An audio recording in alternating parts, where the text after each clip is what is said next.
my studio is really built on teaching my students how to play their favorite songs. It's something I'm really passionate about. So I make that very clear that, I love to teach my students how to play their favorite songs. So whether that be, movie soundtracks or video game theme songs or pop, classical, whatever it might be, that's kind of the focus of my studio, the specialty, if you will. So I think that helps it at least stand out because often there'll be lots of recommendations. So it's really about location, price, and what you offer. So Hey there, I'm Rachel Ehring, and you're listening to the Top Music Piano Podcast. Get inspired as we discuss creative resources, trends in piano pedagogy, ways to grow your income and streamline your studio, and new ways to engage your students each week. If you are a teacher who wants to go beyond the method books to create an innovative studio that fosters lifelong music makers, you've come to the right place. Hello there, everyone. Thank you so much for being here today. Have you ever wondered how other piano teachers are doing things behind the scenes? Today, I'm talking with Cheyenne Olson, and she is a piano teacher who loves organization and systems. So I wanted to have her on the show to tell us how she runs her studio and stays organized. She has a really unique way of tracking her students' progress that I think you're going to appreciate. So here's a little about Cheyenne. Cheyenne Olson is the owner of Cheyenne's Piano Studio in Layton, Utah. She's been teaching piano for over 10 years and specializes in helping kids, teens, and adults learn to play with confidence and joy, focusing on what she's most passionate about, teaching students how to play the songs that they love. Here's my chat with Cheyenne. Hi, Cheyenne. Welcome to the show. I am really excited to get to know you today and hear a little about your studio. So to start out with, can you introduce yourself and tell us about your studio? yeah, I'm Cheyenne Olson, and I have a piano studio located in Layton, Utah. And I've been teaching a little over 10 years now. The last 5 or 6 years has been solely just teaching and not working any other jobs. And I have about 17 piano students currently. So today, I just want to get a glimpse of how you run your studio. I think it's helpful to see kind of behind the scenes of what other teachers are doing, not to compare ourselves, but just to get ideas and just to see how other people do it. I always think it's interesting. Teaching can be kind of a lonely operation. So let's start out. You said you have about 17 students, and are those all private one-on-one students, or do you do any groups as well? I don't currently do any group lessons. A few years ago, I did some group music clubs, which I really enjoyed, but I prefer one-on-one piano teaching over group music. So all of them are currently 30-minute private weekly lessons in my in-home studio. I do have one online student. She's from Colorado. I moved from Colorado about 3.5 years ago. So I did keep one of my students during that move. I don't prefer online teaching, but I've been working with her for so long. So we've gotten a good system that works well. But so I have one online student and the rest are in person. Okay, nice. And did you say it's in your house that you teach? Yes, yeah. So I just kind of created my living front area room into a mini studio. Okay, great. So I saw on your website that you have a registration form. Is that where people are typically finding you, or how do people find you, and what's the first step for them? Yeah, usually people find me through two forms, really. First, word of mouth, obviously, especially when I first moved out to Utah a couple years ago. I posted in a lot of different mom groups, Facebook community groups, especially people were asking about piano lessons. So that's kind of where everything got started rolling. And then once my studio grew and I had, a full group of people, then after that, it was mostly word of mouth. The other form that I've been able to get students is I started a Google Maps page for my piano studio for where I'm located.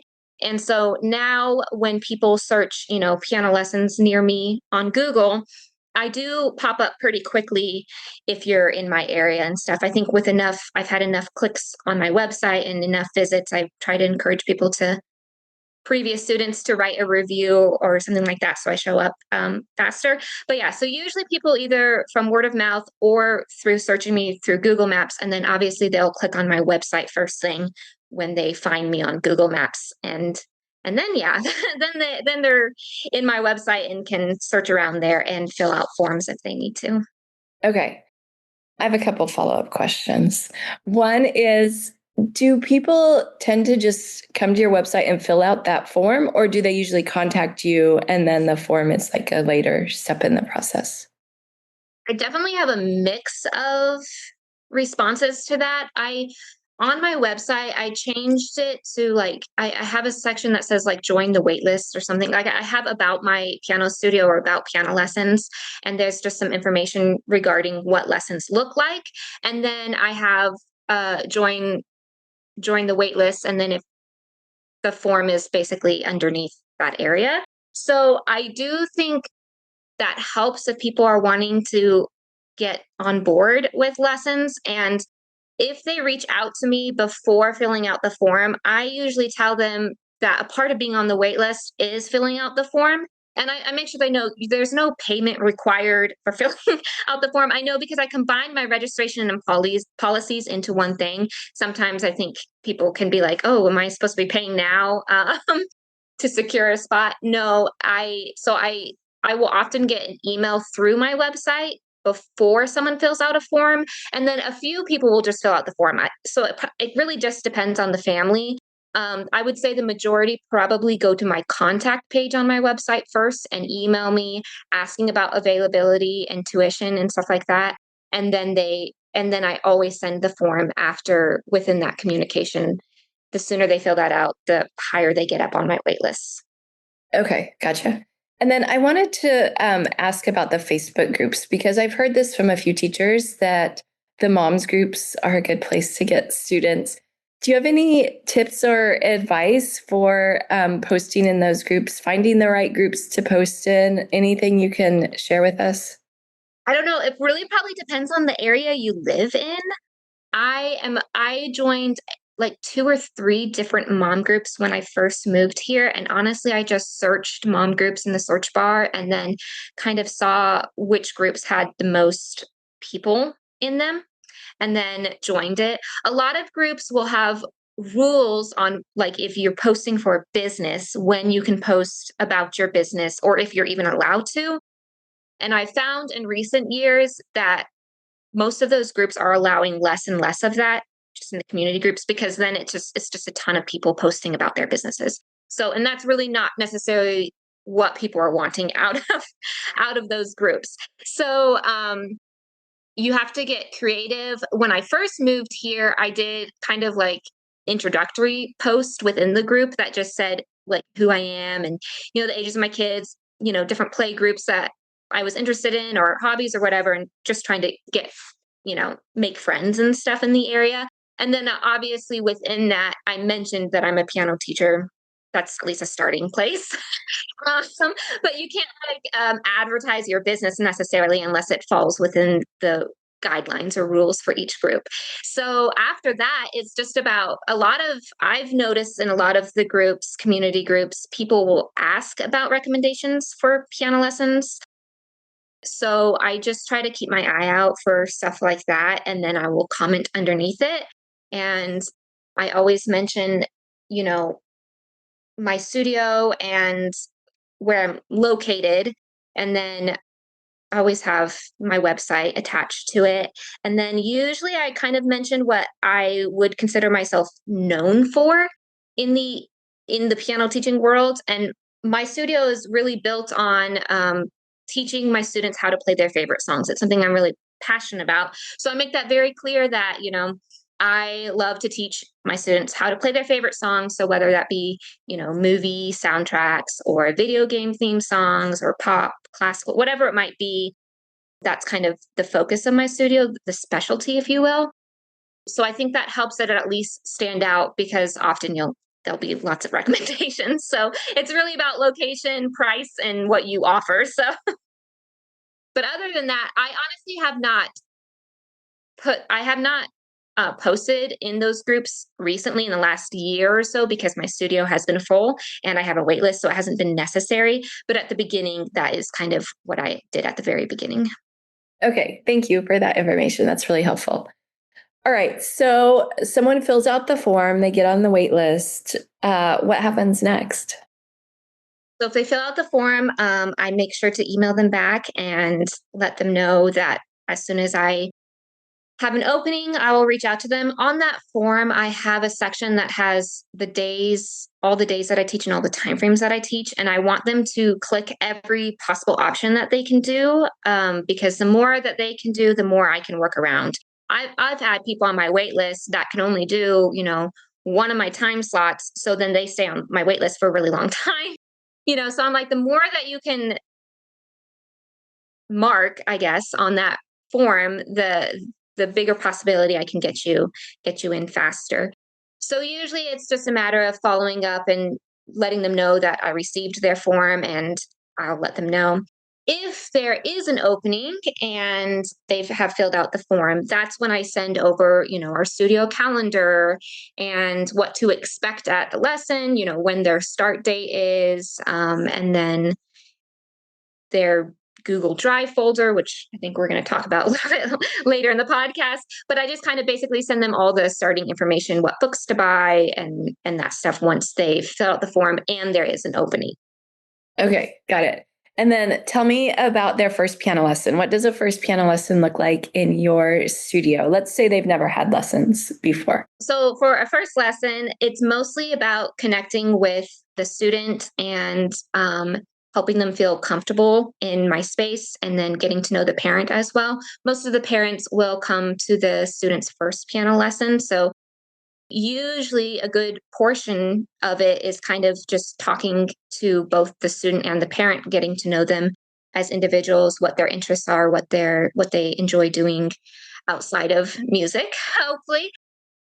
And I obviously will show them the books that we're going to use. So they'll have ordered the book already, which I use the Wonder Keys piano method. So I kind of show them how the book is set up. And I like the Wonder Keys because it's very story based. So for young students, that's really helpful. Each of my students get a folder, and that folder, they pick out the color they want. But it holds all their miscellaneous music. Their piano books fit in that folder, and like their lesson sheet. So I explain what the lesson sheet is, which is just how I record what they're practicing each week and any information on that. And so I feel like there is a lot of information in that for first lesson, but then after we've kind of gotten to know each other and hopefully they feel a little bit more comfortable with me, then it kind of transitions into the actual first lesson portion where I'm actually teaching them something piano related. So that's also why I like the Wonder Keys piano method, because the first unit is very, like I mentioned, story based. So there's stories within each unit. There's games and activities for each of the musical concepts that they're learning. So at the first lesson, we're always playing a game that has to do with our finger numbers. I'm showing them what the piano looks like, how it's made. Sometimes I'll even open up the inside and they'll look inside. It just kind of depends on the flow of things and how much time we have. And then they pick a sticker at the end, because all my students get stickers that they'd like to fill up their folders with. So that's kind of what a first piano lesson for a new student who hasn't had lessons before and who's also younger kind of looks like. Okay, great. So one of the reasons I wanted to have you on is because I feel like you have great systems from what I know. And we're talking about systems this month. So talk to me about, you mentioned the paper that's in the folder where you record the tracker, but you also had mentioned that you use Google Drive. Tell me about how you're tracking things. Are you doing it on paper and online, or how does that look? So the lesson sheet it has 4 different weeks on it. And underneath each one, it has the date for that week, warm up, Wonder Keys, because that's the books I use. And then it has like 2 sections for assignment. It's basically a blank piece of paper with those words and sections to write underneath it.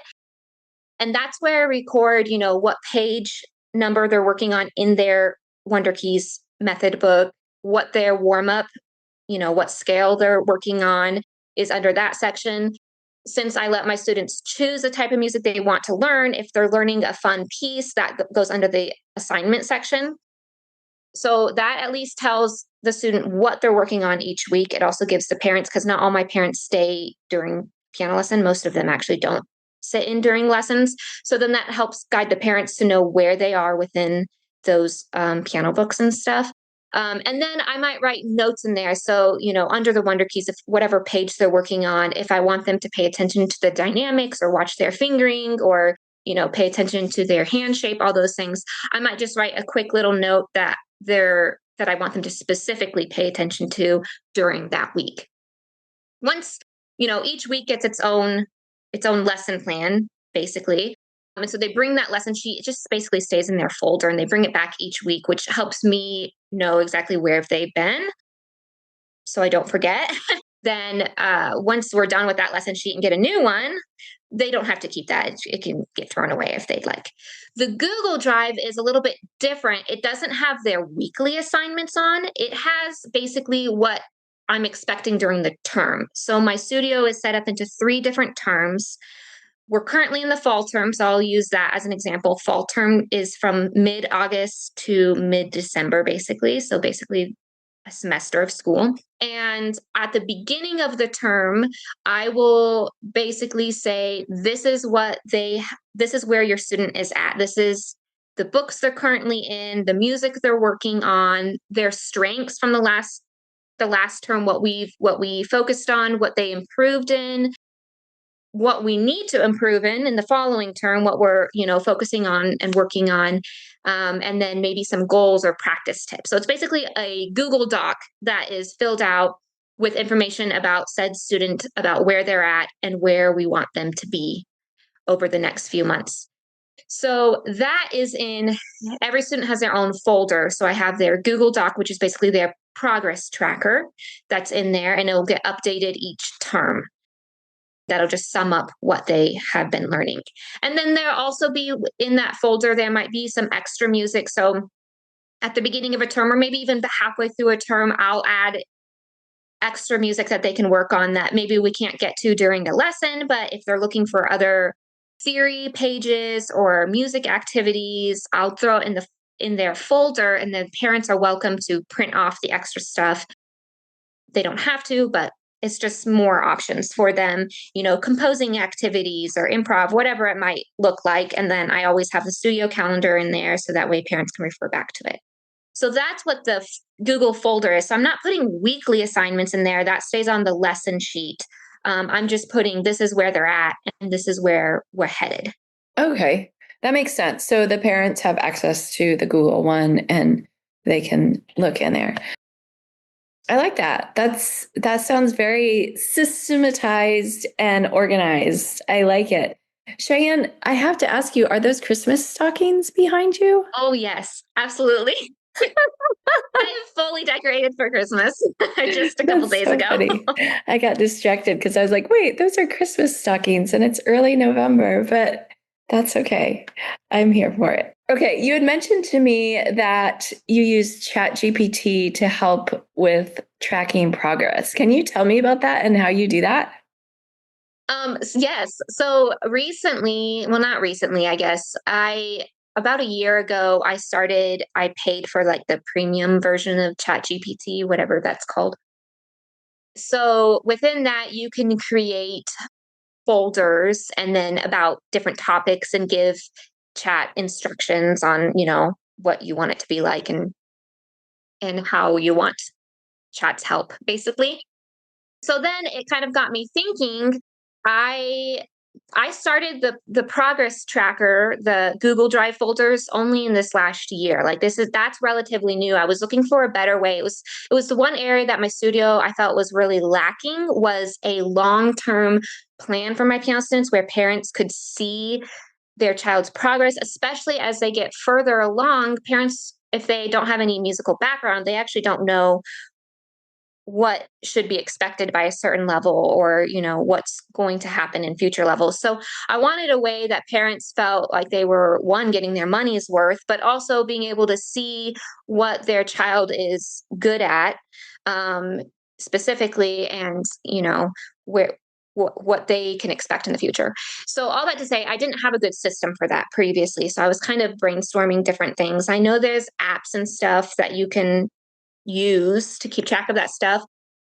But since I was already paying for Chat GPT, and he was already basically acting as my assistant and helping, format emails and make sure that everything was more clear and stuff, I decided that I would create a folder within Chat that would keep track of each of my students. So the folder is called like progress reports or something. I don't remember exactly what it's called.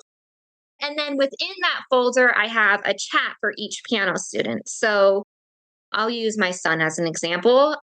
His name's Caden. So I have a folder that's labeled Caden.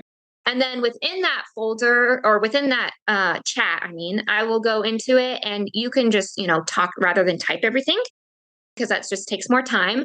I usually just press the little microphone button and I talk to it, and I will say, okay, Caden is working on this in his Wonder Keys book.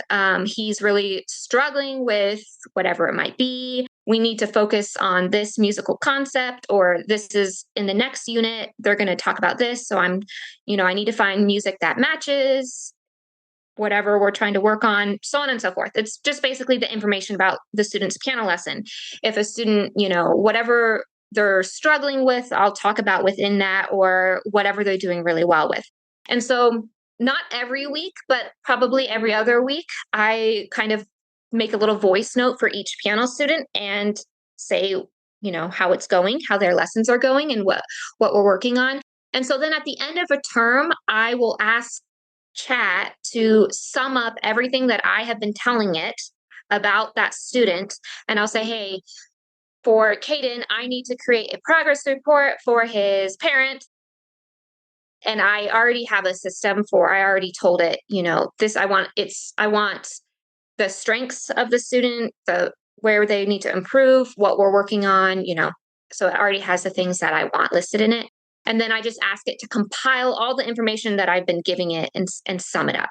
So I do feel like it saves me a lot of time, because I'm not having to type all of that up myself and format it, but it's just basically been listening to me all semester long, telling it about each student. So once it does that, then I format it, or then I, copy and paste it into a Google Drive, add edits to whatever I need to change about it, and then I'll share it in each folder. That's great, Cheyenne. I think that might be one of the best uses of ChatGPT that I've heard for piano teachers in particular. That must save you so much time and keep everything so organized. I feel like I need to have you come and organize my life, because it sounds like you got all organizing. It's probably one of my favorite things. Oh my goodness. It sounds like you have all your ducks in a row, and my ducks are running hither and yon. We don't even know how many ducks we have over here. Talk to me about billing and payments. How are you tracking? Are you doing invoices, or how are you tracking billing and payments for your students? Yeah, so I am tuition based. So my studio is built on, I believe it's 40 weeks of piano lessons, if I remember correctly. And in my fall term, so that's the August through December, there's 16 weeks of lessons. My spring term is January through May, which is another 16 weeks. And then my summer term is 8 weeks. There's 1 week in May that's my makeup week. And that's basically if I have to cancel due to, sickness or a family emergency, something that I did not expect, I will then just say, hey, show up to this last week and this is going to make up for it.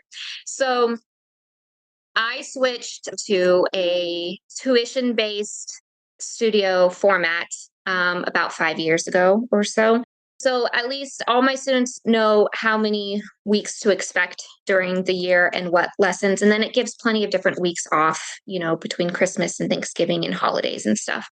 So tuition is, I actually use Canva for my invoices. So I just created a invoice template that the only thing that changes on it is the date or the month. So let's use this month as an example. For November, just be November 2025 piano lessons, and then the day that I send it out. So October 25th, I always send my invoices out on the 25th of a month, and they're due on the 1st of the following month.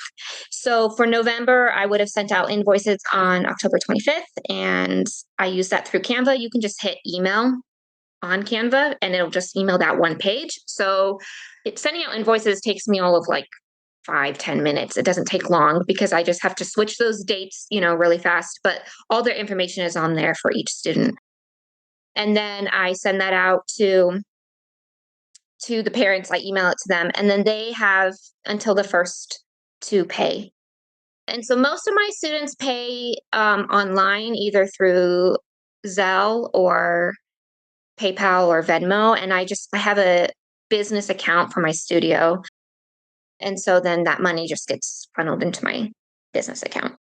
And then since I'm tuition based, it means that the payment never changes. So what I charge, it stays the same every month, even if there's only 2 weeks of lessons, or even if there's 4 or maybe 5 weeks, depending on what days fall in that month. So then it stays consistent across the board for all 12 months. And then it's always due on the 1st. Gotcha. Okay. And do you offer makeup lessons if they have to miss a lesson because they're sick or anything? No, I don't offer makeup lessons. I did that for a while. I don't know, a few years ago, but it always got messy. And I found that parents tend to, the more grace they're given, the more it gets abused, if that makes sense. That's not all families. So that's not the case for everyone. But I have found that it is much easier it's just easier. I'm not having to explain things or communicate, over and over and try to find time slots. I'm very limited in the space I have. I only teach 3 days a week and I only teach those afternoons. So I don't have time or ability to do makeup lessons. I do offer, if they let me know at least 2 hours in advance, I do offer an online lesson. So if they're sick, but they would still like to have their piano lesson, then I can do it online. And same thing for weather. Like if I have to cancel because the weather's so bad, I don't just cancel all lessons. I'll just say we're moving lessons online. It's not my favorite format, but it works for a lesson here and there. So that is the one thing that I do allow for. I have found most people don't want to do an online lesson when they're sick. They're sick. So there's a reason they don't want to come to their piano lesson. But I at least try to offer that to help if possible. You mentioned that one of the things that sets you apart is you teach your students to play the songs they want to play. I would love to know, what are the songs that your students are wanting to play right now? Oh man, my students, I have quite a few students who love video game music. And so I don't play video games, so I don't know these songs. They're always asking about video game songs. So I have quite a few that enjoy that. I think one of the recent ones, it's called Patchwork. I'm not even sure what it's from. It sounds really cool. They're always lots of fun music. So I always have students who are wanting to learn video game music. Disney songs in general are always a hit, especially with my younger students. I've had a few students recently want to learn songs from Wicked, so Popular and For Good. Those are both we've been working on recently with 2 different piano students. Whatever movies are kind of are popular right now, I usually have students asking about. One of the unique ones was Pretty Slowly by Benson Boone. Not unique, it's just kind of random. You wouldn't necessarily think about it. But Benson Boone did a song called Pretty Slowly. And so that one was requested recently. Canon in D, that's always a classic. That was requested recently. So I love letting my students choose the songs because I get to know what they like, their interests a lot more through it. And we always keep, plugging away through our method piano book, and that gets us stuff. And then every now and then I'll throw in something that I'm like, I feel like you guys, you need to work on this specific thing. So we're going to learn this song. But they're always highly motivated when it's something that they want to show off to their friends or family. And then, of course, Christmas music, that's coming up. So I've been getting some Christmas song requests. Yes, always. Nice. Well, Cheyenne, thank you so much for sharing kind of a behind the scenes look into your studio and how you run everything and keep everything systematized. I really appreciate you sharing with us. If listeners have any questions or want to get in touch with you, where could they find you? If you look on Instagram, it's just Cheyenne's Piano Studio. Same thing with Facebook, same thing with TikTok. All of those, if you just search Cheyenne's Piano Studio, you can easily find me. My website's called that as well. And then my email is on there. So if you just click the email button, you can, of course, contact me that way. All right. Thank you so much, Cheyenne. I really enjoyed hearing about your studio today. Thanks for having me. I'm curious if you would be interested in getting a glimpse into other piano teachers' studios. Let me know if that is something that is helpful to you. And if there's a piano teacher that you think would be a great guest for the show, let me know that as well. I'm starting to schedule guests for 2026, and I would love to consider teachers that you want to hear from. You can always send me a DM on Instagram. That's probably the easiest way, at Rachel Ayring. That's the end of the show for this week. Next week on the podcast, I'm talking with Jessica Homewood about how group lessons can support your piano studio business. And we are debunking a lot of the myths about group teaching, so you don't want to miss that. I'm Rachel Ayring, and you've been listening to the Top Music Piano Podcast. I'll talk with you next week. How do you keep up to date with all the latest trends and research into music education? How do you connect with other teachers around the world and make sure your teaching stays fresh and relevant for students of all ages and stages, both now and into the future? I created our Top Music Pro membership to be the one-stop shop for music teaching resources, training, support and community, and I'd love for you to come and join us inside. With over 40 comprehensive training courses, hundreds of teaching demonstrations and lesson plans, free monthly sheet music, discounts, and all the business and pedagogy support you could ever need, Top Music Pro is the community you've been looking for. If you're ready to level up your learning from the podcast and join thousands of other teachers in our global network, head over to topmusicpro.com today.